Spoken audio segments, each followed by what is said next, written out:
bro. God damn it. Like, it's pee, man. It's not that fucking serious, bro. Do you think I'd like to see you? I don't know, and I don't want to take the risk. Surely no one believes him when he says he's a truck driver. Oh, how y'all damn. In this video, we're going to be reacting to Iron Mark Scary Tales 3 True Alone at Night Horror Stories Animated. Like I said, first of all, any female, you shouldn't even be outside. Like, at night, if you ain't in no car, don't be walking. Definitely don't be walking at night. Like, I definitely don't think you should be walking at night, fool. Like, and if you are walking at night, if you just so happen to catch yourself walking at night, walk on the main street. Don't go down no residential area where it's barely any lights and shit. And go down the main street where it's lights, it's cars passing by. At least do that if you gotta, walk at night and shit. Hey man, let's get straight to it. This happened during my struggling years. I had just moved out, working in a car wash. I lived in a small studio apartment. The apartment had no air conditioning.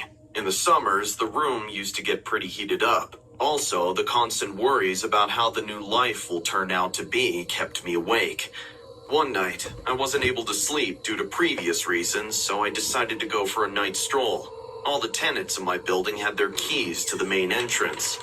Needless to say, the neighborhood was sketchy, and random robbery was an everyday occurrence in the area, so we had to lock the main door after leaving or entering the building. It was 2 a.m. and late enough, but I was young and needed some fresh air.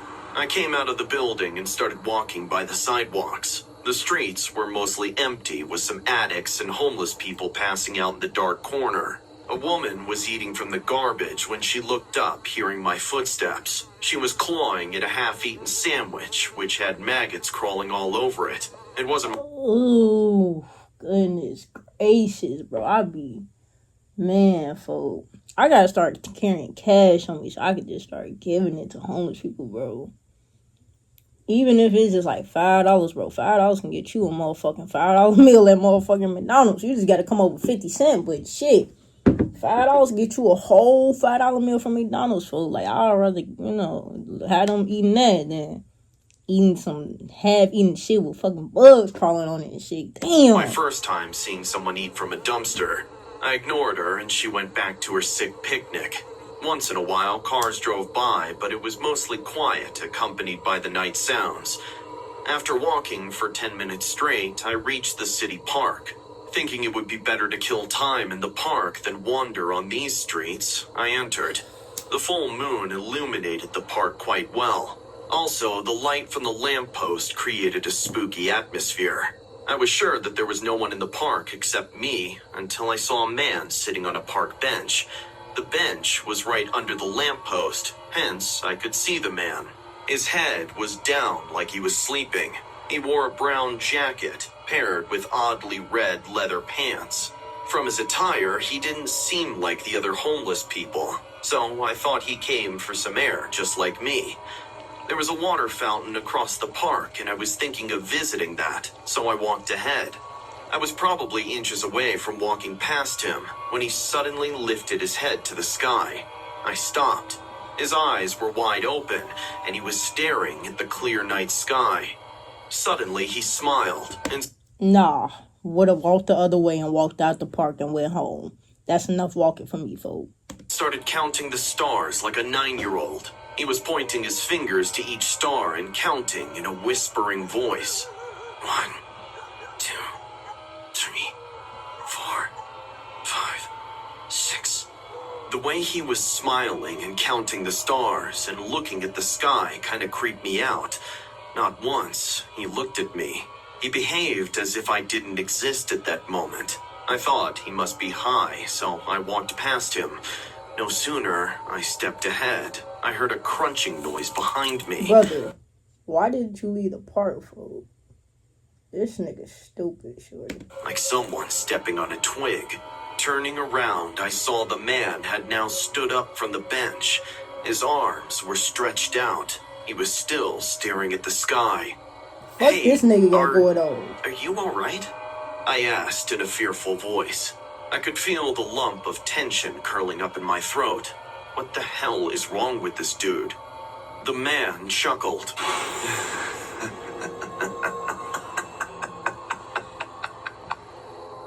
Then a traveler in the dark thanks you for your tiny spark.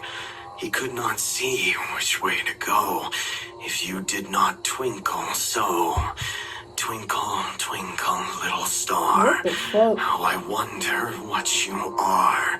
Up above the world so high, like a diamond in the sky. Nah, bro. And then he stopped and faced me. Bro. Our eyes met, and I got a clear glimpse. Bro, you still standing up? Nigga, instincts of a fucking peanut. I would have started bolting. I would have started, man, I'm saying out that motherfucker. What are you talking about, bro? I'm gone. Nigga. Of his face. I'd never seen such a calm yet scary face in my life. He had this blank stare that pierced into my soul. I couldn't stand him anymore. It was time to go back home. Standing in this stranded city park with a creepy, strange man that too, at this hour of the night, made me terrified for my life. I increased my pace and was constantly looking back to see if the man was following me, but he was standing under the lamppost, still watching me walk away. When I was about to leave the park, the sound of footsteps gave me goosebumps. As I turned around, I saw the man running at me at full speed. An ear-to-ear grin had now altered his calm face. Brother, why are you ready, bro? This nigga's but here's the part that most people seem to forget. Face to a cruel one. I started running as well. I left the park and went on the sidewalks. The man did the same. There wasn't a single person on the street whom I could ask for help. I just kept running. I grabbed the keys beforehand because I knew if he catches me, that will be the end of my life. What seemed more horrifying... Hey, at least he's smart, though. He started to get smart. He just got smart too late. He should have... I don't even know why as soon as I would have seen that nigga look up, start counting the stars, folks, I would have been like, yeah, nah, I think I done did enough walking for the night. I'm finna head to the crib type shit. This nigga... Like, folks, this nigga stupid. Was the fact that he was just running with a scary smile. Not yelling, not laughing, not saying a single thing. Just running behind me like he was enjoying this cat and mouse chase. I stomped on the building entrance. The key was in my hand. The man was behind me, and my hands were trembling. Alright, bro. I get we scared, folk. I see, and I'm so glad my door... See, my door, it's like a number lock. But you also got fingerprint on it. I got the fingerprint on it. But the one thing about my door is it do be malfunctioning. It be like locking, unlocking, and then unlocking and locking again. So that would be the only thing is, like, if my door did that and I'm running from somebody, I would be, like, caught. Because I had to wait for the door to open. But if my door just unlocked on this normal shit, oh, I'm in the crib, folk. I'm in the crib type shit. I went to unlock the door and the key fell. I panicked, but quickly picked it up. The man was inches away when I succeeded in opening the door and slammed it hard once I got in. Okay. I was out of breath and okay, he got in sweat. though. He got in though. The man stopped right outside the building door. The door was the only thing between us, creating separation. He was still staring at me with his hawk eyes. I was so stunned with panic and fear that my legs went numb. I, too, kept standing there, staring at him. He brought his face extremely close to the glass and said in a spine-chilling voice, "You are pretty. I bet you have a pretty scream." And then he walked away. His creepy singing echoed into the night. Twinkle, twinkle, little star, how I wonder what you are. Up above the world, so high, like a diamond in the sky. That was the last time I ever left the house at night alone. I never saw that man again. I'm still living in the same neighborhood, though I have changed the apartment. Often at night when I can't sleep, this most terrifying incident of my life keeps coming back to me. Scary singing man? I hope we never meet again. Hey guys, I hope you're enjoying the video. I ain't gonna lie. Subscribe. That was a Hey good guys, one. my name is Alan. Today I want to tell you about my job. The only job I've ever had in my life, and for sure, one of the most dangerous jobs there is. I'm a truck driver. I'm sure you can imagine how difficult my job is and why it's so dangerous. I have to drive the truck for many hours, almost always without sleep and in a hurry, and to make it worse, in the dark. Apart from the fear of crashing or falling asleep at the wheel, people always ask me if I have any stories to tell, if I saw any ghosts or any strange occurrences while driving that endangered my life. Fortunately for them, I always have a story to tell them. I may not have fought any ghosts or beings from another planet, but this was a real danger. A danger that you, I, and anyone else may have experienced. That night, I was driving with my companion, Randy, a fellow I'd known my whole life, who decided to accompany me on his day off. Okay. Randy a real one, because I ain't even gonna lie, on my day off, I'm trying to chill, folks. Like, on my day off, folks, I'm trying to do anything I want to do, folks. If I want to just lay in the bed, get high, chill with my girl, I'm gonna do that. Me and my girl, we going, man, look, folks, let's go get some ice cream, let's go to the park, folks. It's starting to get hot. Man, on my day off, I'm not trying to, I ain't even gonna lie, I would go with not on no motherfucking hour drive, hell no. But if he wanted to go, like, run and go do some errands or some shit like that, or he just wanted to, if he had an errand day, I'll go chill with my home and be like, hell yeah, let's go run some errands. Fuck, yeah, nigga, let's go do that. Now let's come back to the crib and chill and smoke some, you know what I'm saying, fuck. Randy a real one. I wouldn't have one on no hour drive, though. And no he had just hour gotten drive. divorced, and since he had no kids, he didn't have much to do. Oh, okay. He was a good man, nice, pleasant, and entertaining, but he did talk his head off. Hey, are you sure you don't want to stop for a drink? I'm driving, Randy. You know I can't have anything to drink. Well, at least have a coffee and I'll have a beer. We did that at the last stop. Are you trying to sabotage me? You're technically competition. Hey, look at that. As I looked out the window, I could see a large number of police cars passing me. They seemed to be in a hurry, as if looking for someone. Be careful. Maybe they're coming for you. For me. In any case, they were coming for you. Surely you didn't murder your ex-wife while you were drunk. Nah, she's more likely to murder me. I should be worried. I hope you have a good lawyer. Hey, there's some trees here. Can you stop the truck? Why? I had too much beer, man. You know? Are you peeing yourself again? Yep. Okay, man. I guess I can stop driving for a while, too. I stopped the truck, and Randy started to walk into the trees, getting more lost. Randy, what are you doing? Have you become selective with the trees? I can't pee if you're looking at me. What makes... Randy, just fucking piss, bro. It's not that serious, man. God damn it. Like shit, girls, bro, if they real drunk and they gotta pee, a girl will fucking get out the car, just crack the door, piss on the ground real quick, like, you know, and some females, they'll go behind the tree. But I'd assume at this time of night, they'll probably just, you know, get out the truck. You know what I'm saying? I'm like, Randy, piss, bro. God damn it. Like, just pee, man. It's not that fucking serious, bro. Do you think I'd like to see you? I don't know, and I don't want to take the risk. Surely no one believes him when he says he's a truck driver. Seconds passed, and Randy didn't come back. At first, I thought it was funny. He really should have been hanging on for a long time. But when the first minutes started to pass, I started to worry. Yeah, I ain't Hey, even Randy, gonna lie. you there? You're gonna flood the forest. Hey, man, are you there?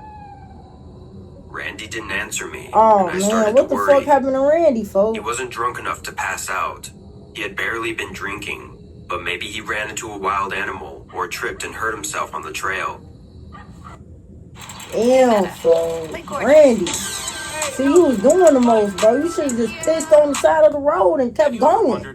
You trying to go deep into the woods and shit. What you doing, Randy? Also known as the Come on, folks. I grabbed my flashlight and went down to look for my friend. With the flashlight on, I walked into the forest. How far could he have gone? Randy, where are you? As if in answer to my call, I heard a voice coming from a tree. At that moment, I didn't realize that this voice didn't belong to my friend and that I should have never gone to her. Over here. I approached where the voice was coming from, and it belonged to a girl. She was against a tree, full of blood and scared. I rushed to her aid, but I saw a knife in her hands, and I Oh man, brother, she finna. took a step Man, back. Hey, lady, what happened to her? Are you hurt? she killed I Randy, couldn't help folks. it. What She could killed be Randy, helped? folks. Do you need assistance? I can call an ambulance from here. The nearest hospital is several miles away. I just couldn't help it. I'm sick of it. But when you see them, it's so tempting. What are you talking about? Without any difficulty, the girl stood up with the knife firmly in her hand and stared at me for the first time. The police are out to get me, and I can't blame them. I know I'm doing something wrong, but I can't help it. I don't want to kill anymore. But when I have someone in front of me, I just want to kill them. She killed Randy, folks. She killed Randy, folks. Folks, you gotta run, folks. She finna kill you, folks. And you in this slow ass truck. Lady, you're scaring me. Put the knife You down. still standing up? Nail this my nigga knife into his stupid. body. This Feel his nigga ribs stupid. break. He's still standing up, folks. This nigga still standing up, The folks. noise to the flesh when it's pierced. And the blood that starts coming out like a fountain of water. Folks, you still Lady, standing you are up? not wounded. That's not your blood, is it? I need to do it. One more time. One more time, and I promise this will be the last. I know I say this all the time, but I promise. With you, I will stop.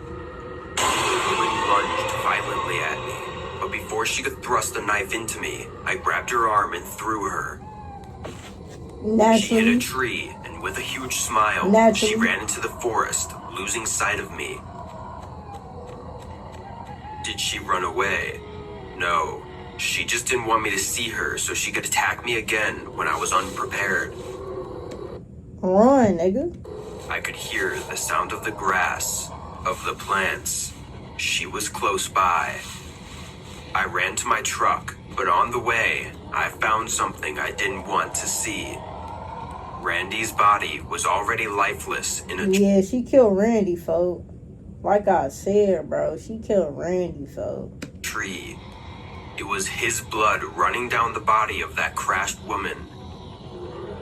Randy, no. Suddenly, I heard a noise in the grass near me. The woman lunges at me again with the knife in her hands, but filled with anger and sadness for my friend. I grab her hand again and stop her. Oh, We hey, both his struggled, reflexes but it on was it, clear though. that I had the upper hand. Yeah, Look at naturally. my friend. Look what you did to him, you monster. He was a good man. Sure, he could stop you, and he didn't because you're a woman. I'm not that good. I was about to pull the Hell yeah.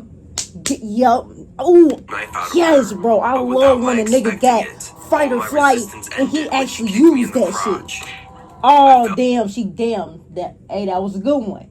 That was a good one. That was a good one. That's what you supposed to do. If a dude is attacking you, bro, kick that nigga in his crotch. That's gonna immediately make that nigga drop to the ground. You got it. Damn, she got you, folks. Fell to the ground, Yeah. exhausted and full of pain. Drop to the So ground. you were a good person. Yeah, I'm bro. sorry. I didn't want to kill you. Yeah, bro. I always looked for a good person in my life. I'm sorry. Damn. Was she folks. talking to my dead friend? I got up to see what was going on, and when I did, I almost threw up. The woman was kissing Randy's corpse, while with her hand, she was still sticking the knife into him. You're crazy. You're completely crazy. Without paying attention to me, the woman's kisses turned into bites. I turned and ran as fast as I could, while from a distance, I watched as this woman ate my friend's face, only stopping to scream. I'm sorry! Shortly Hell no. thereafter, the police contacted me to recognize my friend's body, as Damn, they were looking Randy. for Aurora, the girl who tried to kill me. When they arrived, she was still with Randy's body, eating it, the way she used to act. That same night, there were reports that she was seen where I made my last stop with Randy. She had gotten into the back of our truck and tried to get away, but the temptation to kill us came over her. The police told me that all the guilt she felt was acted out. She was a psychopath, incapable of emotion or empathy, but she loved to pretend she did. The only thing that was real about that encounter was her desire for human flesh, as she had vorophilia, a paraphilia that causes those who have it to feel the need to eat or be eaten by humans. The police were not interested in knowing anything else. After I was a witness in the trial, I never got involved in the subject again. From that day on, I never stopped my truck at night, Yeah, and when I naturally. did, it was always in a crowded place. Okay. I would never again expose myself to being alone at night, at the mercy of someone who wanted to harm me or my loved ones. Damn, man. She I got don't Randy, think I'm ever so going to feel comfortable staying at home alone ever again. My name is Susan, and I had a horrifying experience several years back that has led me to fear a few things. Romance, for one, and being alone at night for another. It all started on a Tuesday night. My husband had texted me earlier that day saying he was stuck in a terrible traffic jam and wouldn't be able to make it home in time. He said he was booking a motel just outside the town and would be back the next day. I'm super sorry, sweetie. I'm so tired, and this traffic is insane. I won't be able to make it in time, He said on the phone. I'll call you when I get there. Okay, darling. Be safe. I will. You know, I'm always safe when I'm thinking of you. He said before hanging up. I sighed and went back to my Okay. book. I wasn't scared of being alone at night. I was used to it. But as the hours dragged on, I began to feel more bored and restless. I had done all the chores and errands that needed to be done, so I was left with nothing to do but sit in my room and wait for my husband to call. Can you really earn a degree without paying anything? Yes, you can earn a degree at Maestro without paying anything. If you qualify, you receive Call. Knowing I'd have the whole house to myself, I decided to take a long hot bath and relax for the night.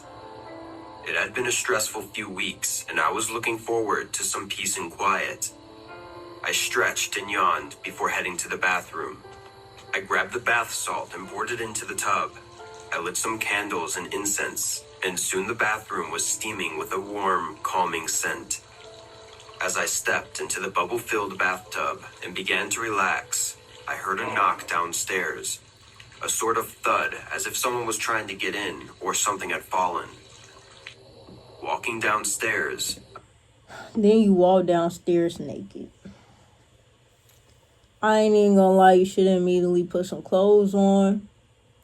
I wouldn't even say put a robe on, bro. I ain't even gonna lie, don't even put a robe on. Just put, like, clothes on, folks. Because, like, if push come to shove and you gotta be exposed to somebody, you don't want to be exposed to nobody naked. And if you gotta run, you can run. Don't even put a robe on, folks. I just say to put some, just put some quick clothes on, like some clothes you could just really, like, easily throw on, like a little shirt, some pants, put some socks and some quick little shoes on, folks. Now, I say go check that shit out, folks. I felt slightly uncomfortable, but I continued. Something had probably just fallen over, and I was sure that it was nothing to be afraid of. I slowly opened the door to the living room, where I saw nothing. Everything was as it should have been, and I was relieved. I turned around to go back upstairs, but as I did, I felt this chill on my back that made me freeze, as if a cold wind caressed my skin. The window was open, and I stared at it as the curtains gently swayed in the wind. The night was cold. Why was your curtains open? and I could feel it coming in through the window. I hurried to close it, but before I could do so, a dark figure appeared outside. My heart stopped when I saw the face of the man Like I outside. said, He was wearing a cheap Halloween mask and a black hoodie. you don't got He no stood at the clothes window, on. staring at me as I clutched the open window. Come outside, Susan! He said, his voice garbled and menacing as if he was chewing on something to disguise his voice. Slamming the window frame shut, I screamed and ran for my life. I felt Did you lock the window? his eyes following me from the window as I ran away from the window and heard a crash moments later as the glass shattered. The man, with his knife glowing in the moonlight, stepped through the window with his mask on and his hood up. Like I said, y'all, she don't got no clothes on. I had desperately shut and latched the living room door and ran up the stairs to the second floor, clutching my towel around my body. I felt, at least right then, that I had the home field advantage at least. I knew the layout of the house. The intruder did not. I ran through each room, trying to make it impossible for him to get me. With a cold chill running down my spine, I found a place to hide and settled in. Our house had a pretty unique layout, but there was one thing I was sure the intruder wouldn't find. In one of the rooms, we had a wall where my husband and I cut out an entryway to the attic, and I was sure it wouldn't be visible to an outsider. Flattening myself against the wall, I heard the intruder's steps come closer and closer. Creaking, the door to the room I was in opened, and I heard his heavy breathing. I held my breath, fear coursing through my veins. A voice spoke directly outside the door to the attic where I was hidden. Oh, Susan, I know you're here. The voice sounded eerily familiar. I heard the creaking of his footsteps coming that your closer and husband? closer before the masked man finally stepped inside the room. In a split second, he was standing right in front of me, and I screamed, turning to run. As I did, however, I tripped and fell, my towel falling off my body as I Is hit this the your ground. husband? The intruder laughed, and as I stumbled to my This feet, is I her glanced towards his husband, face. folks. Perhaps it was the Wait, excitement of the what? moment, but the mask had partially slipped from his face. And what I saw made the recognition even more terrifying. This was your My husband? husband stood before me, his knife raised as he laughed. What are you doing? Jeff, what is wrong with you? I managed to ask, though my voice was shaking. He simply laughed even harder and stepped forward, pushing me back against the wall. His eyes were like I had never seen them before. Is he hot? Eyes of a pure maniac. And it was then No, I he knew ain't that hot, he Jeff crazy. had lost his grip on reality and sanity. No, yeah, he's crazy. Don't worry, Susan. I'm doing this for us. He said, as he pulled out a syringe from his pocket with one hand, still holding the knife in the other. Screaming in terror, I hear him cursing behind me as I ran to the door to the attic, shoving myself through and running down the stairs of my house as I heard him scream in anger. As I ran down the stairs, though, I heard his footsteps following me rapidly as he ran, the knife poised above his head. With base What the 44, fuck is going simple on, sentence shorty? Her husband is becomes trying to kill your her? website. I screamed in fear. Suddenly, though, I heard a loud bang and turned around to see him tripping, falling down the stairs as he wildly tossed the knife towards me in a desperate bid to make me stop. Thud. He fell at the bottom of the stairs, Dumbass motionless. nigga. I didn't stop running, though, until I got to the neighbor's house and dialed 911.